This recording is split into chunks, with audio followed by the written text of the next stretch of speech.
దేవుని వాగ్దానం. ప్రభు దృష్టికి మిమ్మును మీరు తగ్గించుకొనుడి, అప్పుడు ఆయన మిమ్మును హెచ్చించును. యాకోబు పత్రిక 4:10. ఈరోజు నీవు తక్కువగా చూడబడుతున్నావేమో, ఎవరూ నీ విలువను గుర్తించట్లేదని బాధపడుతున్నావేమో, నీవు మౌనంగా చేసిన మంచి పనులకు గుర్తింపు రావట్లేదేమో, కానీ దేవుడు నీ హృదయాన్ని చూస్తున్నాడు. ఈ లోకం గర్వాన్ని గొప్పదిగా చూడవచ్చు, కానీ దేవుడు వినయాన్ని ప్రేమిస్తాడు. మనుషుల ముందు తగ్గించబడిన వారిని దేవుడు తన సమయానికి ఉన్నత స్థానంలో నిలబెడతాడు. మిమ్మును మీరు తగ్గించుకొనుడి అని చెప్పిన దేవుడు నీ వినయాన్ని చూస్తున్నాడు, నీ సహనాన్ని చూస్తున్నాడు, నీవు మౌనంగా చేసిన ప్రార్థనలను వింటున్నాడు. ఈరోజు దేవుడు నీకు చెబుతున్నాడు, భయపడవద్దు, సమయం వచ్చినప్పుడు నేను నిన్ను హెచ్చిస్తాను.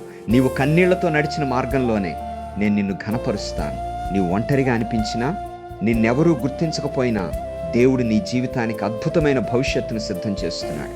సకల ఆశీర్వాదాలకు, కృపలకు కారణభూతుడా, కృపాసత్య సంపూర్ణుడా, మీకు వందనాలు. ప్రభువా, ఈ వాగ్దానం వినే ప్రతి ఒక్కరికి వినయముగల హృదయాన్ని అనుగ్రహించు. బాధలో ఉన్న వారికి సమాధానాన్ని, నిరీక్షణలో ఉన్న వారికి ఆశీర్వాదాలను అనుగ్రహించు.